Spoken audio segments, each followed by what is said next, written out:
Friends, welcome back to my channel social science learners together. I hope आप सब अच्छे होंगे, अच्छे से अपनी स्टडी और रिवीजन टाइम टू टाइम कर रहे होंगे। आप सभी बच्चों को नव वर्ष की हार्दिक शुभकामनाएं। ईश्वर करे आने वाला साल आपके लिए ढेरों खुशियाँ लाएं, आपके और आपके परिवार के लिए ये साल बहुत ही मंगलमय हो। आप इस वर्ष खूब सारी मेहनत करें जिसका खूब सारा फल आपको मिले। आप अच्छे नंबर अपने 10th क्लास के बोर्ड में लेकर आए और अपने माता पिता का जो सिर है फ़क्र से ऊंचा करें, और साथ में आपका जो फ्यूचर है वो भी ब्राइट हो, ऐसी मेरी आप सभी के लिए कामनाएं हैं। तो चलिए शुरुआत करते हैं हमारे साल की पहली वीडियो की, जो कि क्लास 10th का चैप्टर है संवाद। बच्चों, आपके प्री बोर्ड में भी आपने इस चैप्टर से 2 क्वेश्चंस एटलीस्ट देखे ही होंगे, और ये जो चैप्टर है संवाद, इससे रिलेटेड जो है डायरेक्टली क्वेश्चंस आपके एग्ज़ाम में देखे जाते हैं। और अभी जो हम जितनी भी वीडियोज़ बनाएंगे वो सारी आपके एग्ज़ाम के पॉइंट ऑफ व्यू से बहुत ही इंपॉर्टेंट होंगी। तो आप सभी वीडियोज़ को ज़रूर देखिएगा। साथ में वीडियो को आप स्किप करके मत देखा करो, आप कंटिन्यूसली देखा करो, क्योंकि वीडियो में आने वाला हर एक पहलू आपके लिए इम्पॉर्टेंट होता है। तो वीडियो की शुरुआत करने से पहले आप सबसे मेरी रिक्वेस्ट है कि प्लीज़ अगर आपने मेरे चैनल को सब्सक्राइब नहीं किया है तो बच्चों मुझे भी मोटिवेट कीजिए, मेरे चैनल को सब्सक्राइब कीजिए, और वीडियो अच्छा लगे तो लाइक कीजिएगा, अपने फ्रेंड्स के साथ शेयर कीजिए। देखिए, क्योंकि आप शेयर करोगे तो एक तरीके से आप अपने फ्रेंड्स की हेल्प कर रहे हो, और जो ना सबकी मदद करते हैं उनकी जो ग्रोथ होती है, जो वो आगे उनका फ्यूचर बड़ा ब्राइट होता है, क्योंकि ईश्वर भी ऐसे बच्चों की बहुत ज़्यादा अहमियत समझते हैं जो सबकी मदद करते हैं, हेल्प करते हैं। सो हम स्टार्ट करते हैं हमारा आज का वीडियो। आज का वीडियो हम अपने जो एक क्वेश्चन है जो प्री बोर्ड में भी आपका आया था, और साथ में आपने प्रीवियस पेपर्स में भी आपने देखा होगा। तो चलिए शुरू करते हैं। तो हमारा पहला क्वेश्चन है, भारतीय संविधान के उन प्रावधानों का उल्लेख कीजिए जो भारतीय शासन व्यवस्था को संघीय शासन व्यवस्था के रूप में स्थापित करती हैं। तो यहाँ पर ना एक तरीके से आपको देखें तो आपको कॉन्स्टिट्यूशन के रिगार्डिंग उन प्रावधानों का बताना है जो कि ये भारतीय जो शासन व्यवस्था है उसको क्या बनाते हैं, एक संघीय शासन व्यवस्था के रूप में स्थापित करती हैं। तो देखिए, ये क्वेश्चन कोई इतना डिफिकल्ट नहीं था। यहाँ पर सिर्फ आपको क्या लिखना है, कैरेक्टरिस्टिक्स ऑफ, यहाँ पर आपको संघीय शासन व्यवस्था की कैरेक्टरिस्टिक्स यानी कि विशेषता यहाँ पर लिखनी है। तो सबसे पहले संघीय शासन व्यवस्था की आपको पता है पहला पॉइंट क्या होगा कि सरकार 2 या 2 से अधिक स्तर वाली होती है, क्योंकि यहाँ पर आपको उस बेसिस पे बताना है जिससे आप ये प्रूव कर सको कि जो भारतीय शासन व्यवस्था को संघीय रूप प्रदान करती है। तो आप यहाँ पे सबसे पहले पॉइंट लिखेंगे सरकार 2 या 2 से अधिक स्तर वाली है। आप आंसर में जब एक्सप्लेनेशन लिखोगे तो आप कैसे लिखोगे कि संघीय शासन व्यवस्था में सरकार 2 या 2 से अधिक स्तर वाली होती है। और जहाँ अगर हम बात करें भारत के परिप्रेक्ष्य में, उसके संदर्भ में, तो भारत में भी 2 या 2 से अधिक स्तर की सरकार होती हैं। राज्य स्तर पर अलग सरकार और केंद्रीय स्तर पर अलग सरकार। दूसरा पॉइंट हम लिखेंगे कि दूसरा पॉइंट है कि सरकार के अधिकार क्षेत्र संविधान में स्पष्ट रूप से वर्णित। अब जो आपकी संघीय शासन व्यवस्था होती है वहाँ पर क्या होता है कि जो सरकार के अधिकार होते हैं वो संविधान में स्पष्ट रूप से वर्णित होते हैं, और भारतीय संविधान में भी प्रत्येक सरकार के जो अधिकार हैं उनको स्पष्ट रूप से वर्णन किया गया है। तीसरा पॉइंट है, संविधान के मौलिक प्रावधानों में बदलाव का अधिकार दोनों स्तर की सरकारों की सहमति से ही संभव। मैं रिपीट कर रही हूँ, संविधान के मौलिक प्रावधानों में बदलाव का अधिकार दोनों स्तर की सरकारों की सहमति से ही संभव। देखिए, यदि आपको मौलिक प्रावधान में कोई बदलाव करना है, कोई चेंज करना है, तो वो किसी भी एक सरकार की अनुमति से नहीं होगा जब तक कि दोनों सरकार उस विषय से संबंधित अपनी जो एक तरीके से अपनी सहमति नहीं दे देंगे, तब तक कोई भी चेंजेस नहीं होंगे। नेक्स्ट है कि अदालतों को संविधान और सरकार के अधिकारों की व्याख्या करने का अधिकार, कि जो अदालत होती है, न्यायालय होता है, उसको संविधान और सरकार के जो अधिकार होते हैं उनकी व्याख्या करने का अधिकार है। आप देखोगे कि ये सारे पॉइंट्स जो है हमारे भारतीय संविधान से ही मिलते जुलते हैं, यानी कि हमारे भारतीय संविधान को ही, जो हमारी भारतीय शासन व्यवस्था है उसको ये संघीय शासन व्यवस्था के रूप में स्थापित करती हैं। उसके साथ साथ कि मूल उद्देश्य क्षेत्रीय विविधताओं का सम्मान करना करते हुए देश की एकता की सुरक्षा और उसे बढ़ावा देना। तो ये सभी पॉइंट्स जो है, जो हमारे देश को जो हमारी भारतीय शासन व्यवस्था को एक संघीय शासन व्यवस्था के रूप में स्थापित करते हैं। मैं फिर से सारे पॉइंट्स रिपीट कर रही हूँ और आपको सारे पॉइंट्स को लिखना है। देखो आप ना खुद से लिखो, इतना स्मार्ट ना हम में सभी कोई भी नहीं कि हम वीडियो को एक बार सुनेंगे और हमें वो चीज़ें याद हो जाएंगी। हाँ, अगर आप वीडियो को 2 या 3 बार सुनते हो तो ज़रूर याद होंगी, लेकिन बच्चों उसके लिए भी आपके पास रिटर्न में ये सब चीज़ें अवेलेबल होना चाहिए। इसलिए आप जितने भी पॉइंट्स हैं उनको दोबारा से लिखिए, ठीक है। मैं एक एक करके बोलती हूँ आपको, 1 बाय 1 आपके लिए बोलती हूँ। सबसे पहला, सरकार 2 या 2 से अधिक स्तर वाली। उसके बाद अलग अलग स्तरों की सरकार द्वारा एक ही नागरिक समूह पर शासन। देखिए सरकारों के स्तर कौन से अलग, जैसे राज्य सरकार अलग होती है और केंद्रीय सरकार अलग होती है, लेकिन ये एक ही नागरिक समूह पर शासन करते हैं। ऐसा नहीं है कि राज्य सरकार के लिए अलग नागरिक होंगे और केंद्रीय सरकार के लिए अलग नागरिक होंगे। तीसरा, सरकार के अधिकार क्षेत्र संविधान में स्पष्ट रूप से वर्णित होते हैं। फिर नेक्स्ट पॉइंट, आई होप आपने सारे लिख लिए होंगे, ठीक है। नेक्स्ट पॉइंट है हमारा, संविधान के मौलिक प्रावधानों में बदलाव का अधिकार दोनों स्तरों की सरकारों की सहमति से ही संभव। नेक्स्ट है, अदालतों को संविधान और सरकारों के अधिकारों की व्याख्या करने का अधिकार। आई एम रिपीटिंग अगेन, अदालतों को संविधान और सरकार के अधिकारों की व्याख्या करने का अधिकार। तो ये जितने भी पॉइंट्स मैंने आपके साथ करे हैं, अगर आपको ये आता है, देखो क्वेश्चन दोनों तरीके से आ सकता है। पहला कि संघीय शासन व्यवस्था की विशेषताएं बताइए, तब भी आप, अगर ये डायरेक्टली क्वेश्चन आता है तब भी आप यही पॉइंट्स लिखेंगे। और अगर आपको आता है संघीय भारतीय संविधान के उन प्रावधानों का उल्लेख करना है जो भारतीय शासन व्यवस्था को संघीय शासन व्यवस्था के रूप में स्थापित करते हैं, तब भी आप सेम पॉइंट्स लिखेंगे। लेकिन यहाँ पर आपकी जो आंसर की लैंग्वेज होगी वो थोड़ा सा चेंज हो जाएगी, क्योंकि यहाँ पर आपको पर्टिकुलरली इंडिकेट करना पड़ेगा, आपको शो करना पड़ेगा कि आप किसकी बात यहाँ पर कर रहे हैं। इंडिया की बात करें तो आपको इंडिया से रिलेट करता हुआ 2-3 बार उस वर्ड को रिपीट करना होगा, ताकि जो आपके चेकर होंगे वो देख सके कि आपने जो आंसर करा है वो क्वेश्चन के परिप्रेक्ष्य में ही किया है। मैं आपको हर बार बोलती हूँ बच्चों कि क्वेश्चंस जो है ना वो आपकी लैंग्वेज चेंज होगी, बाकी जो क्वेश्चंस पूछे जाते हैं हर बार वो कहीं ना कहीं सेम पैटर्न पर होते हैं। आपको अगर संघवाद की विशेषता है तो पता है, तो अभी संघवाद से रिलेटेड जितनी भी या संघीय शासन व्यवस्था से रिलेटेड जितने भी पॉइंट्स होंगे वो बच्चों आप लिख पाएंगे, ठीक है। अब एक क्वेश्चन तो देखो हमारा यही हो गया, और दूसरा आता है कि जो संघीय शासन व्यवस्था है उसकी प्रमुख विशेषताएं बताइए, तब भी आप यही सारे पॉइंट्स लिखेंगे।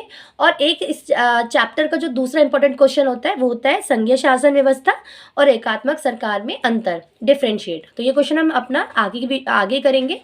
और बच्चों जैसा कि आप जानते हो कि अभी आपके पास बहुत लिमिटेड टाइम बचा है अपनी स्टडी के लिए, जो कि आपको 10th के लिए आपने प्रिपेयर करना है। सो अब आपको बिल्कुल सब चीज़ों से अपना, एक तरीके से मैं बोलूँगी कि सब चीज़ों से अपना नाता तोड़ दो और सिर्फ अपनी पढ़ाई पर कंसंट्रेट करो। बच्चों ये टाइम आपका जो है लौट कर नहीं आएगा, ये टाइम को आप गोल्डन टाइम बना लीजिए अपनी मेहनत से, ताकि जब भी आप अपनी 10th की मार्कशीट उठाकर देखो तो आपका ना एकदम प्राउड फील हो अपने ऊपर कि देखो हमने 10th क्लास में कितनी मेहनत करी थी कि हम लोगों ने जो है 10th में इतने अच्छे मार्क्स जो है गेन किए हैं। और दूसरी बात, आपने इस चीज़ का प्रेशर बिल्कुल भी नहीं लेंगे मार्क्स की, हमारे मार्क्स बहुत अच्छे आए। बच्चों यहाँ पर ना मार्क्स से ज़्यादा इंपॉर्टेंट है कि आप मेहनत करो। देखो आप मेहनत करोगे ना तो आप ज़रूर लाइफ में सेटिस्फाइड होगे, लेकिन कई बार क्या होता है ना, अभी हम मेहनत नहीं कर रहे हैं और बाद में आने वाले टाइम में जब हम अगर पीछे रह जाएंगे तो हमें फिर पछतावा होता है कि यार काश उस समय पर हम लोग अपनी मेहनत कर लेते तो आज हम आगे होते सबसे। तो पहली बात कि हमें सबसे आगे नहीं निकलना है, ये नहीं सोचना है, हमें एटलीस्ट अपने आप को एक अच्छा इंसान बनाना है। अच्छा इंसान बनाने के लिए क्या है कि आपको कोई भी गलत काम नहीं करना है, अच्छे से अपनी मेहनत से आपको अपनी मेहनत करते जाना है और आप खुद से आप देखिएगा कि आप कितनी सीढ़ी चढ़ते जाओगे, कामयाबी की सीढ़ियाँ आप चढ़ते जाओगे, ठीक है। और दूसरी बात, कुछ बच्चों को लगता है कि हमारे मार्क्स कभी नहीं आते, तो बच्चों ऐसा कभी नहीं होता है। अगर आप मेहनत करोगे तो आपको मार्क्स भी ज़रूर मिलेंगे, तो चलिए अब हम करते हैं अपना दूसरा क्वेश्चन। तो आप सारे पॉइंट्स फटाफट से अपनी कॉपी में नोट डाउन कर लेंगे। सरकार दो या दो से अधिक स्तर वाली अलग अलग स्तर की सरकार द्वारा एक ही नागरिक समूह पर शासन। थर्ड पॉइंट है सरकार के अधिकार क्षेत्र संविधान में स्पष्ट वर्णन। और फोर्थ है हमारा न्यायालयों को संविधान और सरकार के अधिकारों की व्याख्या करने का अधिकार। अब हमारा नेक्स्ट क्वेश्चन है संघात्मक सरकार तथा एकात्मक सरकार में क्या समानता है। यहाँ पर आपको कई बार कंपैरिजन पूछा जाता है बिटवीन संघात्मक सरकार और एकात्मक सरकार। ये क्वेश्चन किसी भी तरीके से आ सकता है कि संघात्मक सरकार एकात्मक सरकार से भिन्न है, प्रूफ कीजिए या उसको बताइए। तो यहाँ पर आपको डिफ्रेंशिएट करना होगा। डिफ्रेंशिएट के लिए मैंने आपको बताया हुआ है कि जब भी आपको दो चीज़ों का आपस में डिफ्रेंशिएट पूछा जाता है और आप चाहते हो आपको अच्छे मार्क्स मिले, तो इसके लिए ज़रूरी है कि आप टेबल की फॉर्म में उसको आंसरिंग करें। तो सबसे पहले हम देखेंगे कि यहाँ पर संघात्मक सरकार और एकात्मक सरकार में क्या समानता है। सबसे पहले हम जो पॉइंट्स करेंगे वो संघात्मक सरकार का है कि संघात्मक सरकार में हमने आपको बताया था कि दो या दो से अधिक स्तर वाली सरकारें होती हैं। ठीक है, नाम है संघों में बंटा हुआ, यानी कि दो या दो से अधिक स्तर वाली सरकारें, जैसे राज्य स्तर पर अलग होगी, प्रांतीय स्तर पर अलग होगी और केंद्रीय स्तर पर अलग सरकार होगी। दूसरी बात, अगर हम एकात्मक सरकार की बात करें तो यहाँ पर जो है शासन का एक ही स्तर होता है। ठीक है, कोई अन्य इसके जो बाकी इकाइयाँ होती हैं वो इसके अधीन होकर कार्य करती हैं। नेक्स्ट हमारा पॉइंट है कि क्षेत्रीय सरकार राज्य सरकार, जो संघात्मक सरकार का पॉइंट है कि क्षेत्रीय सरकार राज्य सरकारों को कुछ विशेष प्रकार के आदेश नहीं दे सकती है, यानी जो केंद्रीय सरकार है राज्य सरकार को विशेष प्रकार के आदेश नहीं दे सकती है। संघात्मक सरकार में कोई भी ऐसा राइट नहीं है कि केंद्रीय सरकार राज्य सरकार को अपनी तरफ से कोई भी आदेश दे सकेगी। जो भी आपके कॉन्स्टिट्यूशन में संविधान में जो वर्णित है उससे हटकर नहीं किया जा सकता। लेकिन वहीं पर एकात्मक सरकार में क्या होता है कि केंद्रीय सरकार, ठीक है, जो सेंट्रल गवर्नमेंट होती है वो स्टेट गवर्नमेंट को यानी कि राज्य सरकार को विशेष आदेश दे सकती है। नेक्स्ट है संघात्मक सरकार के अंडर कि राज्य सरकारों के पास अपनी शक्तियां होती हैं और वह इसके लिए जनता के प्रति उत्तरदायी होती है। संघात्मक सरकार में क्या होता है कि केंद्र के पास अपनी पावर्स होती है और राज्य के पास अपनी पावर्स होती है, और राज्य सरकार के पास जो संघात्मक में जो पावर्स होती हैं उसके लिए वो किसके प्रति उत्तरदायी होती है, जनता के प्रति। जबकि जो एकात्मक सरकार है वहाँ पर जो राज्य सरकारें होती हैं अपनी पावर्स के लिए अभी भी वो यूज़ करते हैं उनका, या जो भी उनकी पावर्स होती है उसके लिए किसके प्रति जवाबदेह होती हैं, तो जाहिर सी बात है आपके केंद्र सरकार के पास। और नेक्स्ट हम लिखेंगे इसमें एग्जाम्पल।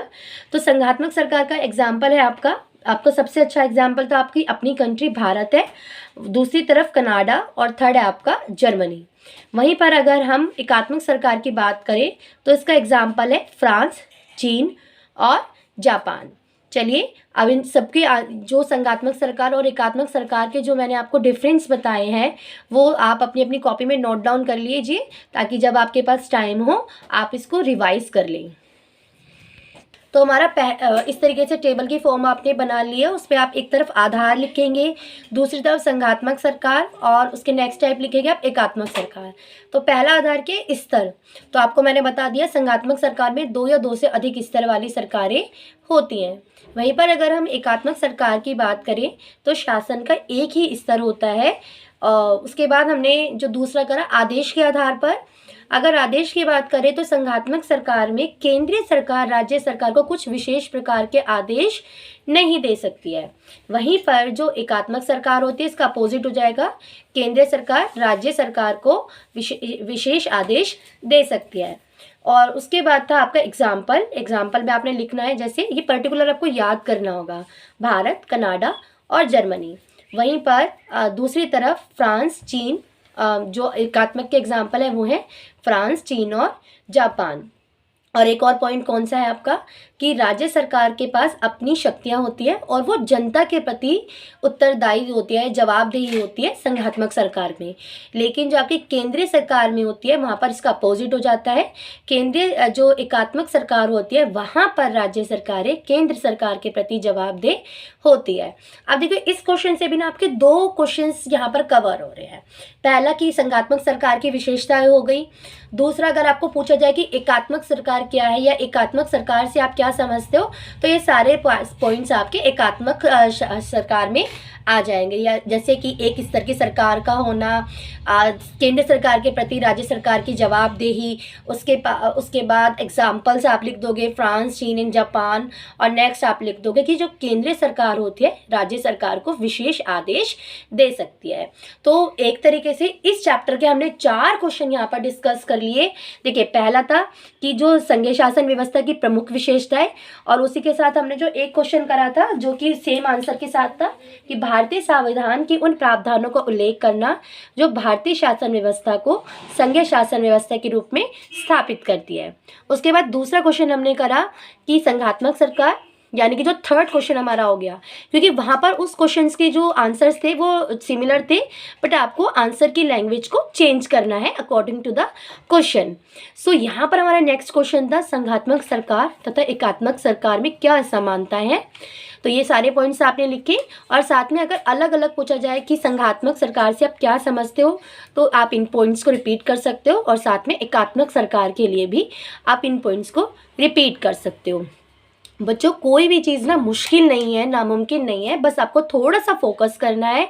अभी आपको ना सब चीज़ों से अपना दिमाग हटा लेना है थोड़े से दिनों के लिए बेटे, और आपको अपनी रिवीजन पे अपने, अगर अभी भी मैं आपको देखो कुछ बच्चों ने ना अभी भी जैसे प्री बोर्ड हुए थे तो हमने देखा कि उनकी वो तैयारी नहीं है जो बोर्ड के लिए होनी चाहिए। बेटे मैं उनको यही बोलूँगी कि अभी भी समय आपके हाथ से निकला नहीं है। अगर आप थोड़ी सी मेहनत करोगे तो आप अच्छा कर पाओगे। बस अभी आपको ना बहुत ज़्यादा फोकस करना होगा। अभी क्या है ना, आप ये सोचो कि मैं एक दिन में सारा जो पूरे 4 महीने का है वो मेरे से नहीं होगा, आप बिल्कुल भी नहीं कर पाओगे। अब आपको जैसे मैं आपके जो साथ जो वीडियो के क्वेश्चंस शेयर करी, देखो सोशल साइंस के लिए तो मैं आपको बोल दूं कि आप वीडियोस के इंपॉर्टेंट क्वेश्चंस आप देखते जाइए, और आप बहुत सारे क्वेश्चंस आपने एग्ज़ाम में देखेंगे। ये 3 to 5 मार्क्स के क्वेश्चंस की जो है हम एक तरीके से मैराथन बोल लें या फिर रिवीजन बोल लें, वो आपके साथ करेंगे ताकि आप उनको कर सको। और बेटे 3 to 5 मार्क्स के क्वेश्चन अगर आपको आते हैं ना एग्ज़ाम में, तो फिर है ना आपके लिए मार्क्स को बढ़ाना, आपके मार्क्स का बढ़ना बहुत हद तक आपकी हेल्प मिलेगी। और जैसे ही हमारे 3 to 5 मार्क्स के जो क्वेश्चन की अगर रिवीजन कंप्लीट हो जाएगी, तब हम आपके साथ 1 मार्क्स के या जिनको हम ऑब्जेक्टिव टाइप क्वेश्चंस कहते हैं वो करेंगे। और साथ ही साथ टाइम टू टाइम मैं आपके साथ मैप वर्क की भी वीडियोस शेयर करती रहूँगी। और अगर अभी तक आपने मैप की 2 वीडियोस मैंने आपके साथ शेयर की हैं, अगर मैप की वो वीडियोस आपने नहीं देखी है तो सबसे पहले आप वो वाले वीडियोस देख लीजिए जो कि आपके हेल्प करेंगी। तो चलिए और सबसे पहली बात मैं आपको ये बोल दूं बच्चों कि आप वीडियो को लाइक नहीं करते हो, ना ही अपने फ्रेंड्स के साथ शेयर कर रहे हो, तो प्लीज़ वीडियो को लाइक और शेयर ज़रूर करा करो, और प्लीज़ चैनल को सब्सक्राइब कर दो ताकि आपके टीचर को भी एक मोटिवेशन मिलता रहे। और अभी जो है कुछ टाइम के लिए वीडियोस नहीं आई थी due to my health issue, but अभी मेरी पूरी कोशिश रहेगी कि मैं अपने बच्चों के लिए टाइमली जो है वीडियो डिलीवर कर सकूँ। तो चलिए आज के लिए ना ये 2 क्वेश्चंस हैं आपके लिए, ठीक है, बहुत ज़्यादा क्वेश्चंस नहीं है। ये 2 क्वेश्चंस आपको अपनी आज की वीडियो के थ्रू मिले हैं, और इन दोनों क्वेश्चंस को आपको कॉपी में लिखना है, ठीक है, पॉइंट्स को लिखना है। बेटे देखो एक साइकोलॉजी भी कहती है कि अगर आप किसी चीज़ को 3 बार रिवाइज कर ले तो ना, तो उसको भूलने के चांसेस बहुत हद तक कम हो जाते हैं। और वीडियोस में आपके साथ वही क्वेश्चन आ रहे हैं जो आने के चांसेस बहुत ज़्यादा हैं, और आपको विश्वास तब होगा जब आप बोर्ड के एग्ज़ाम में यही क्वेश्चंस देखोगे। देखो लैंग्वेज चेंज हो सकती है बट क्वेश्चंस जो होंगे उसके वो क्वेश्चन की लैंग्वेज चेंज हो सकती है, बट क्वेश्चन का पैटर्न कहीं ना कहीं आपका सेम होगा, टॉपिक जो है वो सेम होगा, ठीक है। तो आपको एक क्वेश्चन के पॉइंट्स को कम से कम 3 बार रिवाइज करना है, ऐसी मैं आपसे उम्मीद करती हूँ। जैसे एक बार आपने वीडियो को देखा उसके साथ लिख लिया, उसके बाद आप कल मॉर्निंग में उठोगे या जब भी आपको टाइम लगेगा तब रिवाइज़ करो, और एक बार वीक में आप रिवाइज़ कर लो। आप देखिएगा कभी भी किसी भी चीज़ को नहीं भूलेंगे। और रिवीजन जो होती है ना, जब तक अगर आप रिवीजन नहीं करोगे तो आप कितना भी याद कर लेना, वो चीज़ आपको याद नहीं रहेगी। आप करते जा रहे हो, रोज़ नए नए टॉपिक्स करते जा रहे हो, लेकिन उसका बेनिफिट क्या हो रहा है? कुछ भी नहीं, आप पीछे वाला जो है भूलते जा रहे हो। तो इसीलिए टाइम टू टाइम आप रिवीजन ज़रूर कीजिए। मैं आपको वीडियो की स्टार्टिंग में भी बोलती हूँ कि आप अपनी स्टडी अच्छे से कर रहे होगे, रिवीजन भी टाइम टू टाइम कर रहे होगे। रिवीजन जो है हमारी स्टडी के लिए मोस्ट इम्पॉर्टेंट पार्ट होता है। तो चलिए मिलते हैं आपके साथ नेक्स्ट वीडियो में नए क्वेश्चंस के साथ, आपके अपने channel social science learners together में। और आज आपके लिए टारगेट है इन 2 क्वेश्चंस को रिवाइज करना, लर्न करना। और एक और टारगेट आपका टीचर आपको दे रहा है कि आप इस वीडियो पर प्लीज़ जितने भी बच्चे देखेंगे उतने ही लाइक्स करेंगे, और जिन्होंने सब्सक्राइब नहीं करा है वो चैनल को सब्सक्राइब भी करेंगे।